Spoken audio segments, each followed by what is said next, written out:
वो आया कि मिथ्यात्व के कितने भेद होते हैं, तो 5 होते हैं। मिथ्यात्व के 2 भेद भी होते हैं, मिथ्यात्व के 5 भेद भी होते हैं और मिथ्यात्व की 3 प्रकृतियां भी होती हैं।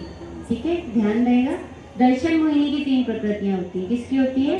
दर्शन मोहिनी की 3 प्रकृतियां होती हैं। अब आप कहोगे कि दीदी ऐसा क्वेश्चन आ जाए कंफ्यूजन वाला तो क्या करेंगे? आपको उसमें IQ लगाना पड़ेगा कि वहाँ पर या तो 2 देगा या 5 देंगे, है ना। 3 देंगे तो वो प्रकृति में देंगे, तो प्रकृति से समझ जाइए। ठीक है, तो ये कहा। अब देखिए, अब अपन चलते हैं आगे।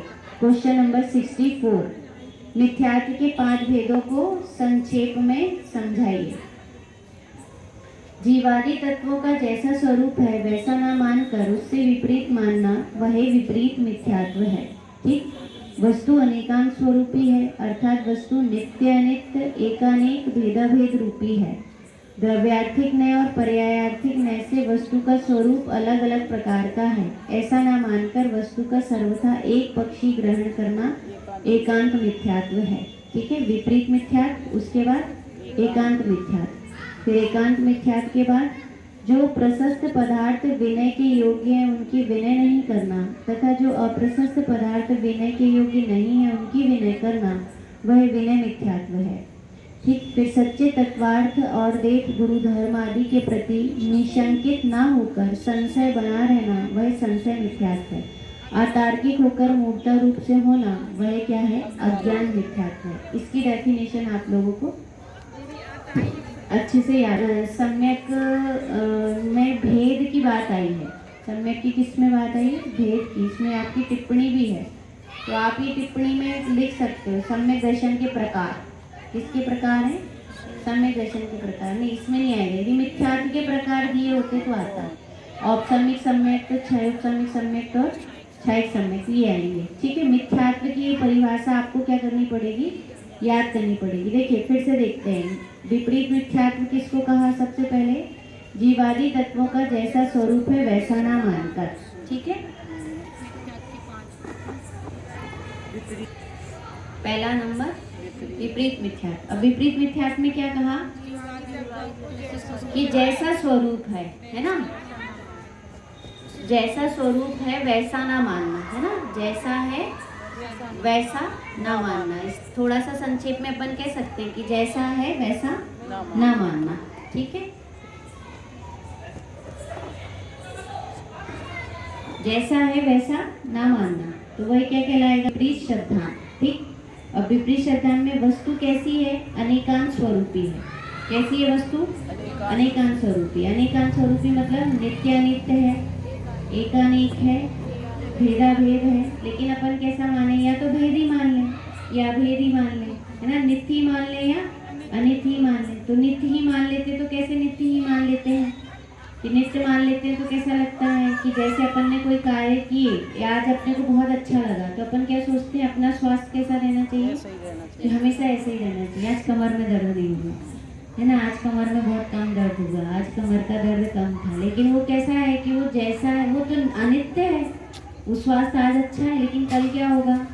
खराब भी होगा। तो क्यों? कारण उसमें क्या है कि वो नित्य अनित्य है। कैसा है? नित्य भी है और अनित्य भी है। तो वो अनित्य है, अनित्य होने से वो क्या हो जाएगा? नष्ट हो जाएगा। और फिर से क्या होगा कि दूसरा फिर से स्वास्थ्य आ जाएगा। तो वो नित्य भी है और अनित्य भी है। फिर उसके बाद क्या कहा? भेद और अभेद कि क्या है कि अपन शरीर के इतने सारे अंग हैं, तो भेद है तो सबकी आँख नाक कान अलग अलग भाग जाती है क्या? कि एक शरीर में फिक्स रहती कि नहीं, यहाँ पर ये वाले सिचुएशन में आँख यहीं रहेगी, नाक यहीं रहेगी, कि फिर कूद कूद के भाग जाती कि चलो हम थोड़ा सा घूम के आते हैं। ऐसा तो नहीं होता। क्यों नहीं कूद फांदती, क्यों नहीं दौड़ लगाती? क्योंकि वो भेद भी है और अभेद भी है। लेकिन आँख आँख का काम करती है कि आँख हाथ का काम करती है? आँख आँख का काम करती है, तो वो कैसी है? भेद रूप भी है और अभेद रूप भी है। ऐसे ही अपन कहें कि आत्मा में अनंत गुण है, तो अनंत गुण कैसे हैं? भेद रूप है, और भेद रूप भी है और अभेद रूप भी है ना। अनंत गुण है, लेकिन ऐसा नहीं होता कि वो सारे गुण क्या हो जाए कि सारे गुण अलग अलग चले जाएं या सारे गुण समाप्त हो जाएं। तो इसलिए वहाँ पर कहा कि वो कैसा है? भेद भी है और अभेद भी है। फिर उसके बाद फिर क्या कहा कि भेदा भेद एक अनेक, एक भी है और अनेक भी। आप एक ही हो कि अनेक हो? एक हो और अनेक नहीं हो। आपकी उंगलियां कितनी है? गिन के बताना। आपने कैसे कह दी 10 उंगलियां कहाँ से आ गई आपकी? 10 हाथ की और 10 पैर की, पूरी कितनी हो गई? 20 हो गई। और काउंटिंग करें तो कितनी? 15 इसकी, 15 इसकी 30, 4 से गिनते ना, तो किससे कितनी हो गई ये? 15 ये है और 15 ये है, तो 30 उंगलियां। तो 30 गिनती कहाँ से आ गई?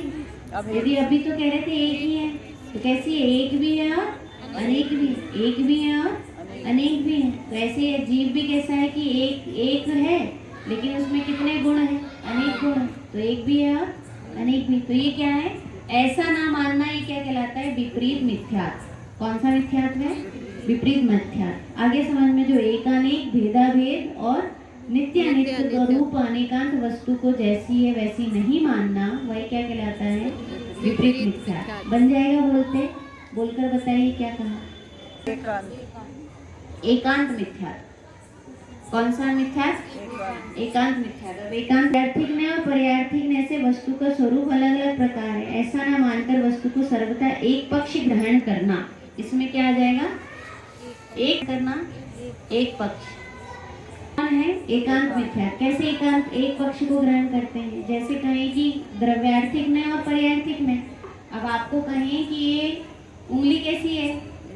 सीधी है कि टेढ़ी है? जल्दी बोलिए, कैसी है? दीदी पता नहीं क्या पूछ रही है। सीधी है कि टेढ़ी है? सीधी है। अच्छा, सीधी कहाँ है? टेढ़ी है। सीधी किसने कहा? जिसने सीधी कहा वो गलत। अब बोलो, सीधी है कि टेढ़ी है?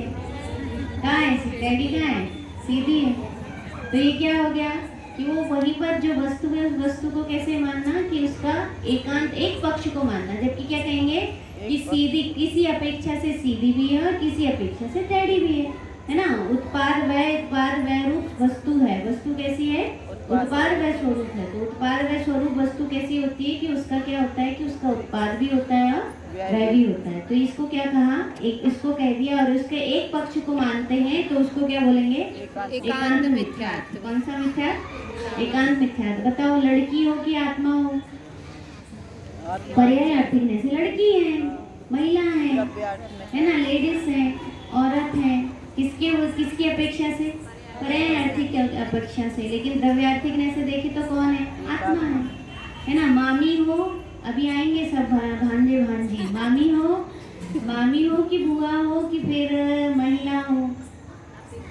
क्या है कि मामी भी है ना, भाभी भी है। तो किस अपेक्षा से है भाभी? किसी अपेक्षा से है। तो ये एक पक्ष को ग्रहण कर लेना। लेकिन ये कहें कि नहीं, हम तो बस मामी ही हैं और कुछ है ही नहीं।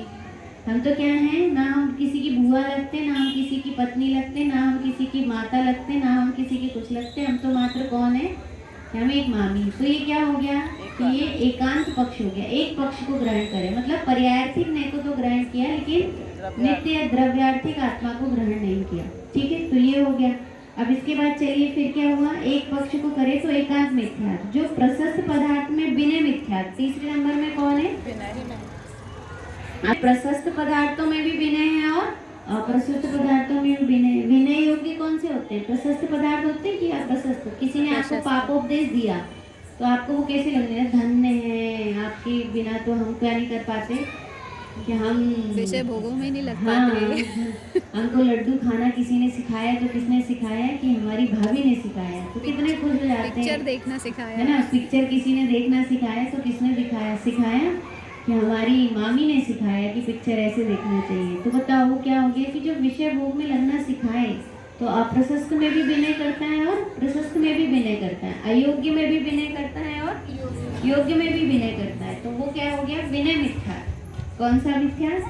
विनय मिथ्या। अप्रशस्त पदार्थ में विनय के योग्य नहीं है, उनकी विनय करना, है ना? और क्या कहा? प्रशस्त पदार्थ विनय के योग्य है, उनकी विनय नहीं करना। प्रशस्त की विनय करता नहीं है और अप्रशस्त की विनय करता। समझ में आया? क्या कहा? प्रशस्त की विनय नहीं करते और अप्रशस्त की विनय। क्या रखा मंदिर में? कौन ने देखा? भगवान आए तो आए, सेल्फी खींचे और चलते बने। भगवान की विनय नहीं, काय उत्सर्ग नहीं, भगवान से कुछ क्या नहीं, निंदा गरहा नहीं, है ना? निंदा गरहा होना चाहिए ना। हमारे बड़े पुण्य साहब है ना, हम जाते थे, कभी कहते थे कि हमारा कुछ प्रतिक्रमण हम सुनाना चाहते हैं, तो कहते थे कि हमसे क्या सुना रहे हैं आप, तो जाके भगवान के सामने कर। विनय मिथ्यात्व कि हम अपने दोष पहले पहचानते नहीं और दोष पहचानने के बाद दोष का अनुरोध करते नहीं। ना, अपने को गंगा भूसा ग्रहण नहीं नहीं है। अपन दो नहीं करते कि जो प्रशस्त पदार्थ है उन प्रशस्त पदार्थों की विनय नहीं रखते, तो ये क्या हुआ, विनय मिथ्या। उसके बाद किसके प्रति संशय होना, देव शास्त्र गुरु के प्रति, है ना। देव शास्त्र गुरु के प्रति क्या बना रहना, संशय रहना। तो संशय रहना वो क्या कहलाता है, संशय मिथ्यात्व कहलाता है। फिर 5वें नंबर में क्या है, संशय होता है ना, पता नहीं भगवान है कि नहीं, पता नहीं मोक्ष होगा कि नहीं, मालूम नहीं है ना। अपन क्या है कि ये बात सही है या नहीं कि हम आत्मा है, तो ये सब क्या है, संशय है। पता नहीं हम ब्रह्मचर्य लेके फंस तो नहीं गए। हाँ, ऐसा भी कि हम ब्रह्मचर्य लेके फंसेंगे तो नहीं, है ना। या ब्रह्मचर्य लेकर या और उसमें भी कहें कि हम अणुव्रत ग्रहण करते हैं या हम कोई नियम ले लेते हैं, पूजन कर लेते हैं, पता नहीं पूजन करने में इतना टाइम वेस्ट कर रहे हैं, लेकिन उसका फल कुछ आएगा कि नहीं आएगा। तो ये सब क्या है, संशय। संशय। अब संशय के बाद फिर कौन है, लास्ट, अज्ञान। अज्ञान में बहुत अच्छा कहा, अतार्किक, क्या कहा, अतार्किक होकर मूर्ता रूप होना। कैसे होना, मूर्ता रूप होना। मूर्त समझते हैं, मूल मतलब क्या है कि किसी ने कहा मूर्ता कैसी होती है कि मूर्ता के लिए बहुत अच्छा वो याद आ रहा था, इसको क्या बोलते हैं, मूर्ता। कि किसी कोई कर रहा है तो अपन भी करने लगे ना, कोई ने उपवास किया तो अपन ने भी मुकुट सप्तमी के उपवास कर लिए, किसी ने उद्यापन किया तो अपन ने भी उद्यापन कर लिए, किसी ने कुछ किया तो अपन भी उनके साथ साथ किया, उन्होंने वहां से उद्यापन किए तो अपन ने भी वहीं से उद्यापन किए, है ना। पर किसी ने जैसा करता गया, अपन ने देख देख कर क्या करे कि वैसे ही करते चले। कि विवेक होना चाहिए, किसी भी चीज का क्या होना चाहिए, विवेक होना चाहिए। तो विवेक के लिए यहाँ पर कहा, देख 5। अब देखिए नेक्स्ट क्वेश्चन।